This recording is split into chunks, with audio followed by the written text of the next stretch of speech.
તો અલ્પેશ કથિરિયા દ્વારા જે ગોંડલની મુલાકાત કરવામાં આવી છે ત્યારબાદ તેમના દ્વારા ફૂલહાર પણ કરવામાં આવ્યા છે। આંબેડકર જીને ફૂલહાર કરવામાં આવ્યા છે। ત્યાં આગળ આંબેડકરજીની જે મૂર્તિ છે ત્યાં આગળ જઈને તેમના દ્વારા ફૂલહાર કરવામાં આવ્યા। આ સાથે જે સમર્થકો ત્યાં આગળ સમર્થન આપવા માટે પહોંચ્યા હતા તેમની સાથે પણ વાતચીત કરવામાં આવી। એક ગાડીનો જે આખો લાંબો કાફલો છે તે જોવા મળી રહ્યો છે, કારણ કે ગોંડલમાં તેઓ મુલાકાત માટે પહોંચ્યા હતા અને જે ચેલેન્જ આપવામાં આવી હતી તે ચેલેન્જ તેમના દ્વારા સ્વીકારવામાં આવી અને તેમના સમર્થકો સાથે તેઓ ગોંડલ ખાતે પહોંચ્યા હતા અને મોટી સંખ્યામાં સમર્થકો જે અલ્પેશ કથિરિયાના સમર્થકો હતા તે પણ પહોંચ્યા હતા। સામે જો વાત કરવામાં આવે તો જે વિરોધ પક્ષના જે સમર્થકો હતા તે પણ પહોંચ્યા હતા અને તેમના દ્વારા હુમલો પણ કરવામાં આવ્યો હતો।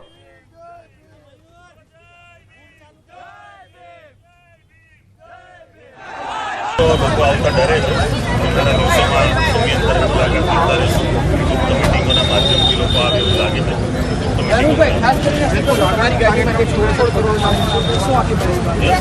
ગોંડલની અંદર જે પ્રકારનું ગુંડારાજ છે એને આજે સુરતથી અહીંયા ગોંડલ સુધી અમારે આવવું પડ્યું છે અને ગોંડલની અંદર પ્રવેશતાની સાથે જ એમની જે માનસિકતા છે એમનું પ્રદર્શન કર્યું છે।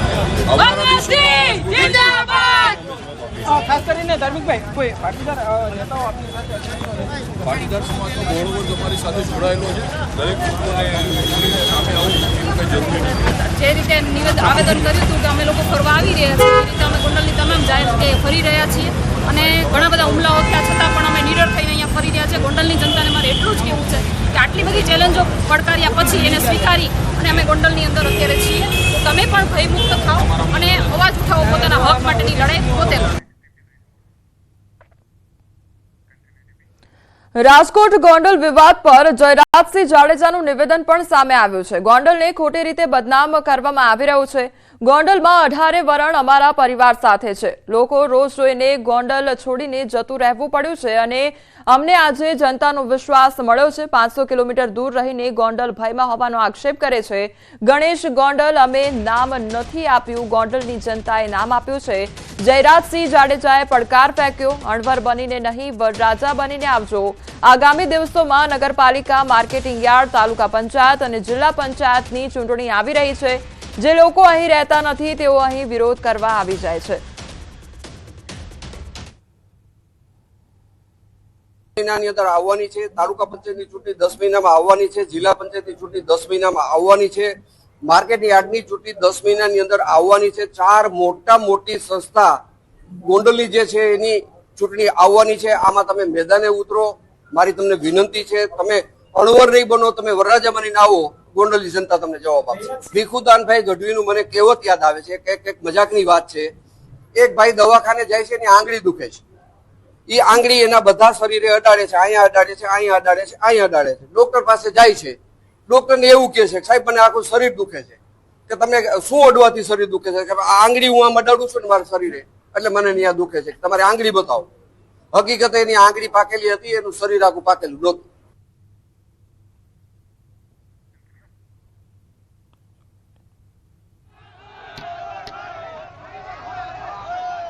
તો ગોંડલમાં જે પ્રમાણે વિરોધ થઈ રહ્યો છે ત્યારે મહિલાઓનો આક્રોશ પણ જોવા મળ્યો છે।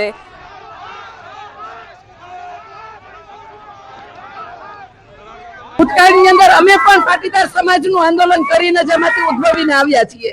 તો અત્યારે જે તે આ ટોળકી આવી છે પાટીદાર સમાજને ગોંડલની અંદર ગુમરાહ કરવા માટે કે ગોંડલની અંદર આટલી સુખ શાંતિ અને બધા એકીયારે 18 વરણ શાંતિથી જીવે છે, તો એને કેવી રીતના આપણે ગુમરાહ કરીને ગુજરાતની અંદર ગોંડલનું નામ ઓલું કરીએ એ માટે આ ટોળકી આવી છે। અમારું ગોંડલ છે ને એ ભય મુક્ત છે। આ લોકો એમ કે છે ને કે ભય છે ગોંડલમાં, પણ અમારું ગોંડલમાં કદાચ અમે 2 વાગે કે 3 વાગે નીકળીએ ને તો એમને કોઈ જાતનો ભય હોતો નથી। અને ગણેશભાઈ, ગીતાબા અને જયરાજ બાપુ એમનો પરિવાર હર હંમેશા હોય જ છે કે ગમે ત્યારે સાથે છે અને 2 વાગે કે 1 વાગે તમે કેમ કોલ ન કરો તો પણ એ જવાબ આપે છે અને એમના દરવાજા ખુલ્લા જ છે।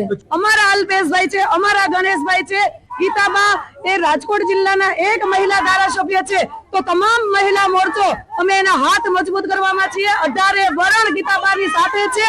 18 વરણના લોકો ખૂબ સુખી અને સુખમયતાથી ધંધો કરી શકે છે અને ગોંડલમાં પોતાનું જીવન જીવી શકે છે। સમાચારોમાં આગળ વધીએ તે પહેલા રોકાઈશું એક બ્રેક માટે।